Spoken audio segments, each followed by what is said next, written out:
Good morning students, welcome to our YouTube channel let's learn with Abhishek. देखिए, बहुत ही interesting बात, बहुत ही अच्छी बात लिखी हुई है यहाँ पर। एक अच्छी सी कोटेशन के साथ हम लोग आज का लेक्चर अपने स्टार्ट करते हैं। देखिए लेक्चर, ये कोटेशन में कहा गया है कि an investment in knowledge page the best interest. मतलब अगर आप नॉलेज में इन्वेस्ट करते हैं ना, तो ये ज़िंदगी में आपको सबसे अच्छा इंटरेस्ट फ्यूचर में पे करेगा। आप किसी भी चीज़ में इन्वेस्टमेंट के लिए आपको उतना ज़्यादा रिटर्न नहीं मिलेगा जितना ज़्यादा आपका नॉलेज जो है आपको रिटर्न देगा। बहुत ही अच्छी बात की गई है यहाँ पर बेंजामिन फ्रैंकलिन के द्वारा। ये वन ऑफ द रिनॉर्ड आपका जा करके फिजिसिस्ट थे, एक साइंटिस्ट थे अपने समय के। एक चीज़ आप जान सकते हैं इसको बच्चे, एक चीज़ हमेशा ध्यान रखना कि अगर आप जो है आपका शरीर कोई आपसे छीन सकता है, आपको मार सकता है, आपका धन दौलत कोई चोरी कर सकता है, लेकिन आपके माइंड में नॉलेज रहेगा ना, तो वो अल्टीमेटली आपको काम ही देगा और हमेशा पॉजिटिव आउटकम ही उसका होगा। इसीलिए ये बहुत ही अच्छी बात की गई है कि कहीं भी अगर आपको इन्वेस्टमेंट करना है ना, तो आप नॉलेज में करिए। साथ ही साथ एक चीज़ और बच्चे बोलना चाहेंगे कि पिछले 1 महीने से लेक्चर नहीं आया, बहुत सारे बच्चों का कंप्लेन था, तो रीज़न बता रहे हैं कि I was waiting for the updation of syllabus. Basically हुआ क्या कि सीबीएसई ने अपना सिलेबस जो है चेंज किया है, और न्यूज़पेपर के अकॉर्डिंग रिपोर्ट्स ये भी आ रहे थे कि जो स्टेट बोर्ड है वो भी 40% अपने जो सिलेबस हैं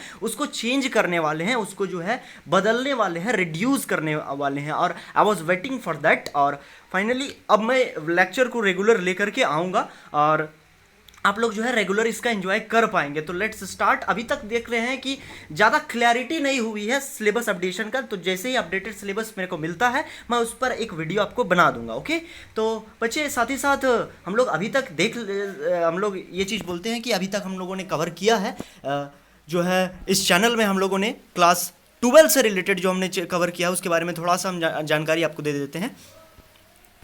लेकिन उस सिलेबस की जानकारी देने से पहले आपको बता देगा इसकी हम लोग इस चैनल पे डेली एक कैरी ऑन करते हैं। हिस्ट्री एनसीईआरटी क्लास 6 से 12, ज्योग्राफी एनसीईआरटी क्लास 6 से 12, पॉलिटी एनसीईआरटी क्लास 6 से 12, इकोनॉमिक्स का क्लास 9 से 12, जनरल साइंस क्लास 6 से 12, तमिलनाडु का जो हिस्ट्री का पोर्शन आता है 11 12 का वो कवर किया जाता है, स्पेक्ट्रम का जो हिस्ट्री का मॉडर्न इंडियन हिस्ट्री का पोर्शन है वो कवर किया जाता है। यहाँ योजना डिस्कशन वीकली चलता है, कुरुक्षेत्र डिस्कशन वीकली चलता है, फिजिक्स क्लास 11 और 12 का सिलेबस चलता है, जी मेन्स का मटेरियल, नीट का मटेरियल, एनडीए एयर फोर्स का मटेरियल यहाँ पर आपको अभिषेक सर के द्वारा प्रोवाइड करवाया जाता है। मतलब बेसिकली इस चैनल को आप सब्सक्राइब कर सकते हैं गाइस, अपने मेंस और दूसरे इंजीनियरिंग एंट्रेंस और मेडिकल एंट्रेंस एग्जामिनेशन के पर्सपेक्टिव से, साथ ही साथ स्टेट पीसीएस या यूपीएससी की आप प्रिपरेशन कर रहे हैं तो भी आप हमको इस चैनल में फॉलो कर सकते हैं गाइस। और बेसिकली अगर हम बात करें यहाँ पर अभी हम लोग कैरी ऑन करेंगे क्लास 12 का फिजिक्स का पोर्शन, जिसमें अभी तक हम लोग कवर कर चुके हैं यूनिट 1 इलेक्ट्रोस्टैटिक्स, यूनिट हम लोगों ने कवर किया है यूनिट नंबर 10 कम्युनिकेशन सिस्टम, और साथ ही साथ अब हमारा चल रहा है तीसरा यूनिट जो है यूनिट नंबर 2 करंट इलेक्ट्रिसिटी। और इसमें अभी तक हम लोगों ने ओम्स लॉ तक सिलेबस देख चुके हैं, स्टार्टिंग से what is current, what is the direction of current, what is the unit of current, ये सब हमने देख लिया। और हमने जो है डायरेक्शन ये सबको देखते हुए हम लोगों ने मोबिलिटी देखा, मोबिलिटी किसे कहते हैं, हम लोगों ने ड्रिफ्ट वेलोसिटी किसे कहते हैं वो देखा, और ड्रिफ्ट वेलोसिटी और करंट के बीच रिलेशन किया, हमने ओम्स लॉ देखा। और फाइनली आज का जो हमारा टॉपिक चलने वाला है वो चलने वाला है गाइस कि mathematical expression of Ohm's law क्या होगा, इस पर हम लोग आज चर्चा करने वाले हैं। ओम्स लॉ का जो मैथमेटिकल एक्सप्रेशन है उसको जानने से पहले गाइस जो चीज जरूरी है जानना आपके लिए वो हम आपको पहले बता देते हैं। मान के चलते हैं कि एक कंडक्टर है, जिस तरह की आप फिगर में देख सकते हैं, उसका लेंथ है L और उसका क्रॉस सेक्शनल एरिया है A, जिसमें इलेक्ट्रॉन जो है वो v वेलोसिटी के साथ मूव कर रहे हैं, और जिस वेलोसिटी के साथ इलेक्ट्रॉन मूव करते हैं उस वेलोसिटी को हम लोग बोलते हैं ड्रिफ्ट वेलोसिटी, और ड्रिफ्ट वेलोसिटी को रिप्रेजेंट करते हैं गाइस Vd के साथ, Vd से रिप्रेजेंट किया जाता है ड्रिफ्ट वेलोसिटी को। देखिए बच्चे, ये जो Vd है ये बेसिकली नोटेशन है ड्रिफ्ट वेलोसिटी का। अब अगर हम लोग बात करते हैं जो हमने प्रीवियस लेक्चर में आपको रिलेशन बताया था करंट और ड्रिफ्ट वेलोसिटी का, वो एक बार आपको हम दिखा देते हैं। जो बच्चे उसको रिवाइज नहीं किए हैं, हम इस वीडियो के डिस्क्रिप्शन बॉक्स में आपका उस लेक्चर का लिंक प्रोवाइड करवा देंगे, आप जाकर के उसको एंजॉय कर सकते हैं, अच्छे से देख सकते हैं गाइस। तो स्टार्ट करते हैं, ड्रिफ्ट वेलोसिटी और करंट का रिलेशन आपको दिखा देते हैं, उसके बाद हम लोग आज mathematical expression of Ohm's law देखेंगे।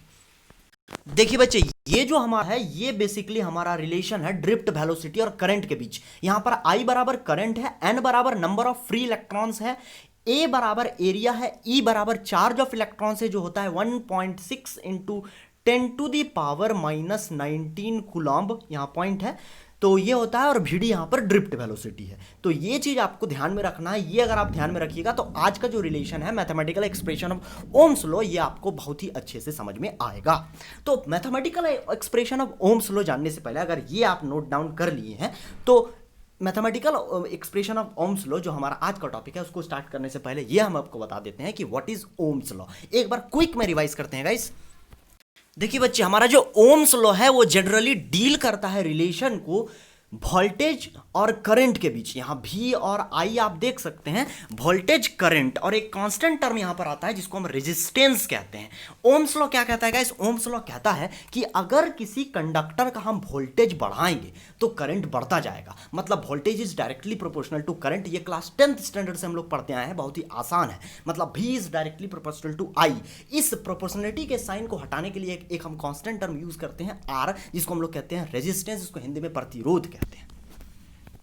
देखिए गाइस, ओम्स लॉ का जो स्टेटमेंट है वो कहता है कि the current flowing through the conductor is directly proportional to the potential difference across the ends of the conductor if the applied physical condition that is temperature, pressure, strain etcetera remains constant. कहने का मतलब है कि किसी भी conductor से हम जितना पोटेंशियल डिफरेंस मतलब वोल्टेज को हम जो है वो बढ़ाएंगे उतना ही ज़्यादा करंट जो है वो बढ़ जाएगा। मतलब करंट और वोल्टेज में डायरेक्टली प्रोपोर्शनल का रिलेशन होता है, लेकिन कंडीशन है कि कंडक्टर का टेम्परेचर, प्रेशर, स्ट्रेन वगैरह जो है सारा कांस्टेंट होना चाहिए, एक ही जैसा होना चाहिए।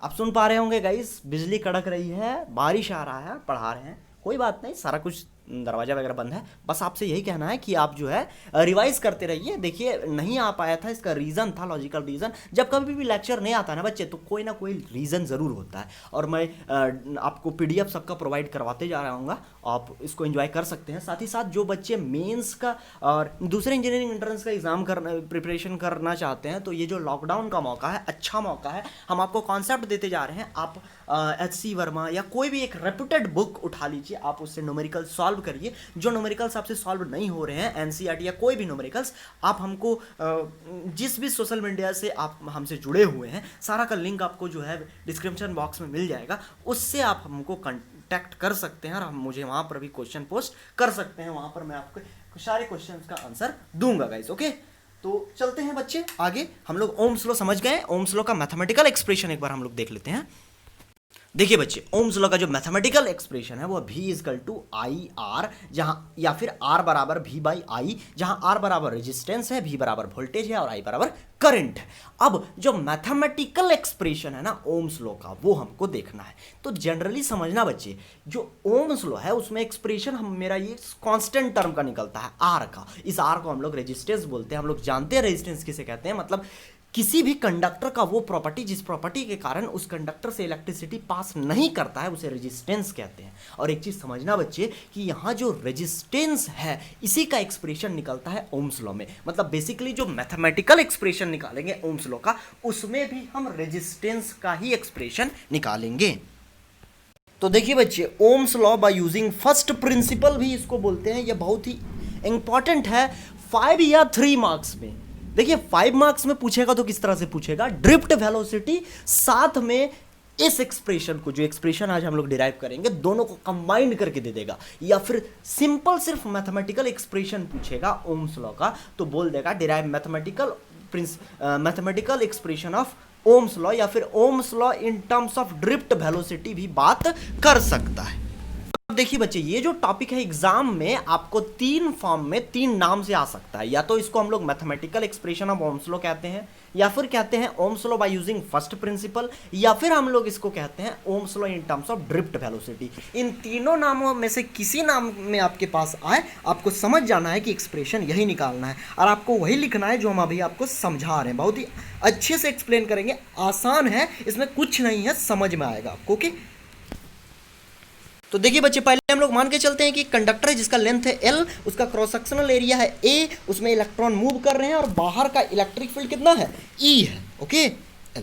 और इलेक्ट्रिक फील्ड क्या होता है, हम यूनिट 1 में आपको समझाए थे कि किसी भी चार्ज के या कंडक्टर के चारों ओर का वो क्षेत्र जहां पर इलेक्ट्रिक फोर्स लगता है। जैसे समझिए, यहाँ कंडक्टर के अंदर जो है जा रहा है इलेक्ट्रॉन, तो इलेक्ट्रॉन का फोर्स जो है इस पूरे एरिया में लगेगा या नहीं? तो इस पूरे एरिया में जहाँ पर इलेक्ट्रॉन का फोर्स लगेगा उसे हम कहते हैं इलेक्ट्रिक फील्ड। अगर हम लोग बात करें बच्चे कि इलेक्ट्रिक फील्ड हम लोग डोमेस्टिकली मतलब घर में कैसे प्रोवाइड करते हैं, तो समझिए कोई भी कंडक्टर में तब तक करंट नहीं पास होगा जब तक उसको हम लोग इलेक्ट्रिक सर्किट से नहीं जोड़ देते हैं। मतलब इलेक्ट्रिक सर्किट से किसी भी कंडक्टर का जोड़ देना ही कहलाता है इलेक्ट्रिक फील्ड प्रोवाइड करना। समझ रहे बात को?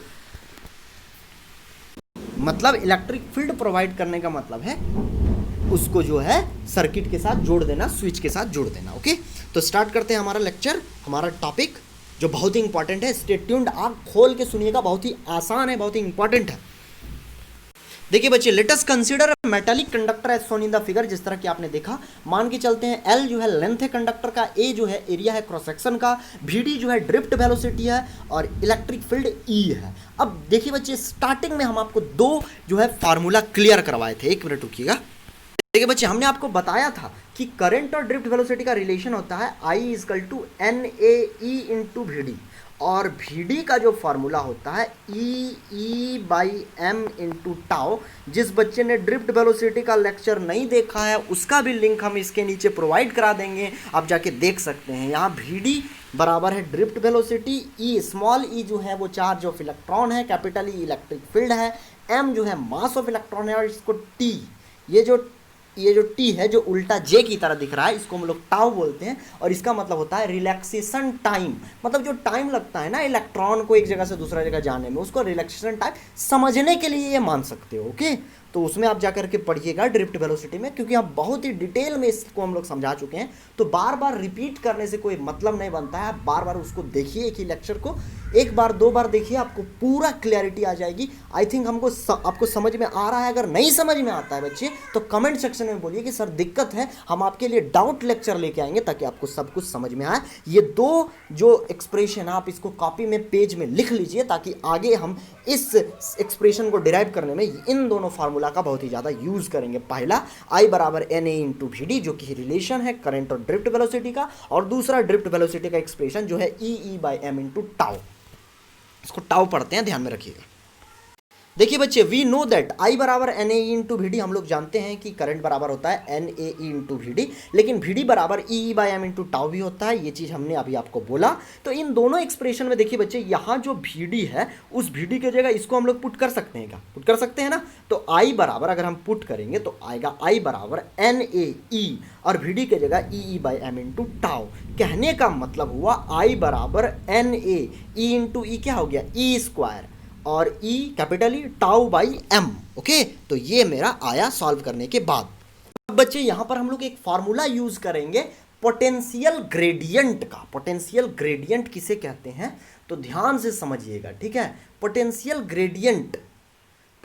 ग्रेडियंट कहते हैं हम लोग, ध्यान से समझिएगा, एक मिनट क्लैरिटी के साथ आपको बताते हैं, पूरी क्लैरिटी के साथ आपको समझ में आएगी। देखिए, ग्रेडियंट किसे कहते हैं?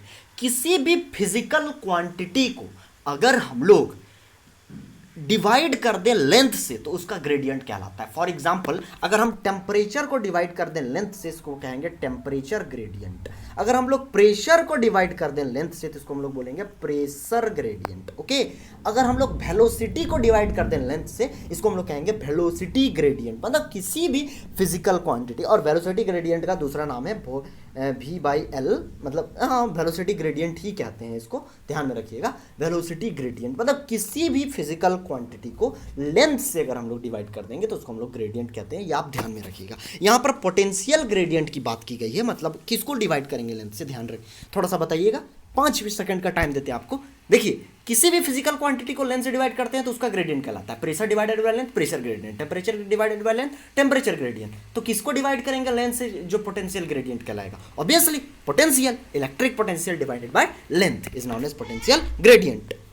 मतलब यहाँ पोटेंशियल वोल्टेज को अगर हम डिवाइड करेंगे लेंथ से तो इसे हम लोग कहेंगे पोटेंशियल ग्रेडियंट। और यूनिट 1 में याद कीजिए, इलेक्ट्रोस्टैटिक्स में हम आपको पढ़ाए थे, पोटेंशियल ग्रेडियंट का एक्सप्रेशन वो जो है इक्वल होता है इलेक्ट्रिक फील्ड का। मतलब electric field is equal to potential gradient. मतलब E = पोटेंशियल बाई लेंथ, है ना। अभी आपको बताया ना कि किसी भी फिजिकल क्वांटिटी को लेंथ से डिवाइड करेंगे तो ग्रेडियंट निकल जाएगा।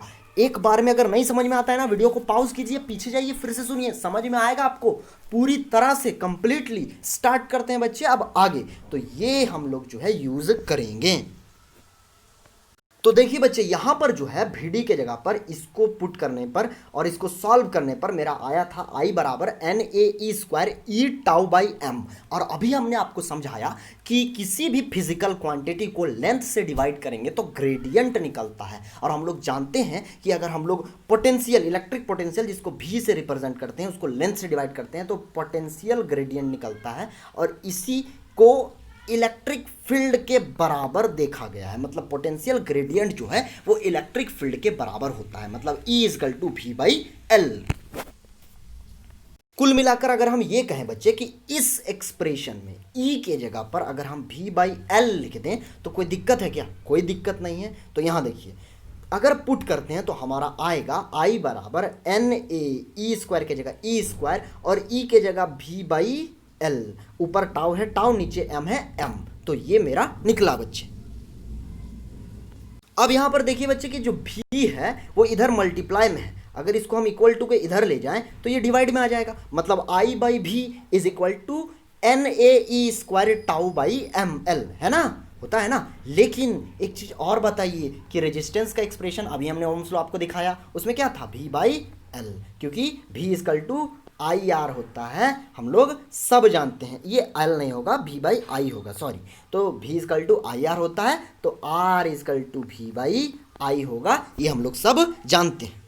यहाँ पर देखिए बच्चे कि यहाँ जो V था यहाँ नीचे आया तो यहाँ आया I/V, और हम लोग जानते हैं R बराबर होता है V/I। तो क्या करें बच्चे कि हम लोग को जो है यहाँ R आ जाए, कुछ नहीं करेंगे, इस पूरे इक्वेशन को उल्टा कर देंगे, I/V के जगह V/I कर देंगे। मतलब अगर हम यहाँ I/V के जगह V/I करेंगे तो इस जगह पर NaE² टाउ बाई ml के जगह ml/Na² टाउ। मतलब बेसिकली दोनों को हम उलट दिए, नोमरेटर को डिनोमिनेटर और डिनोमिनेटर को नोमरेटर कर दिए। तो आपके माइंड में अब क्वेश्चन आता होगा, क्या सर हम लोग ऐसा कर सकते हैं? बिल्कुल कर सकते हैं। अगर हम 4/5 इक्वल टू x/y लिख सकते हैं तो 5/4 इक्वल टू y/x भी लिख सकते हैं बच्चे, एकदम वैलिड है ये मैथमेटिक्स में। ओके, अब एक बात बताइए बच्चे कि V/I, अभी 3-4 बार हमने आपको बोला कि R बराबर क्या होता है? V/I।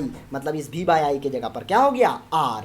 तो R बराबर आया ml/NaE² टाउ। यहाँ R बराबर रेजिस्टेंस होगा जैसे कि हम लोग जानते हैं, m बराबर मास ऑफ इलेक्ट्रॉन, L बराबर क्या होगा? Length of the conductor, n बराबर इलेक्ट्रॉन था ना कंडक्टर के अंदर तो नंबर ऑफ इलेक्ट्रॉन, A बराबर बताइए क्रॉस सेक्शनल एरिया था ना A, ऐसे कंडक्टर जो था 1 मिनट हो, 1 मिनट। देखिए बच्चे, ये जो क्रॉस सेक्शनल एरिया था ये था लेंथ, ये था एरिया, यहाँ पर थे इलेक्ट्रॉन और नंबर ऑफ इलेक्ट्रॉन को हमने n मान लिया और मास को m मान लिया इलेक्ट्रॉन का, और जो चलने फिरने में उसका टाइम लग रहा है उसको टाउ मान लिया, रिलैक्सेशन टाइम। देखिए हमारा बेसिकली आया V/I इक्वल टू R बराबर ml/Na² टाउ। यहाँ से क्या पता चला? m तो इलेक्ट्रॉन का जो मास है वो कांस्टेंट होता है 1.67 × 10⁻⁻27 kg, जिसको हम लोग बोलते हैं 1 AMU, एटॉमिक मास यूनिट। आप केमिस्ट्री में बहुत ही अच्छे से पढ़े होंगे, अगर आप नहीं पढ़े हैं तो हम ही पढ़ाएंगे आपको एटम्स एंड न्यूक्लियाई में, जो आगे आने वाले चैप्टर्स में हम लोग फिजिक्स में कवर करने वाले हैं बच्चे।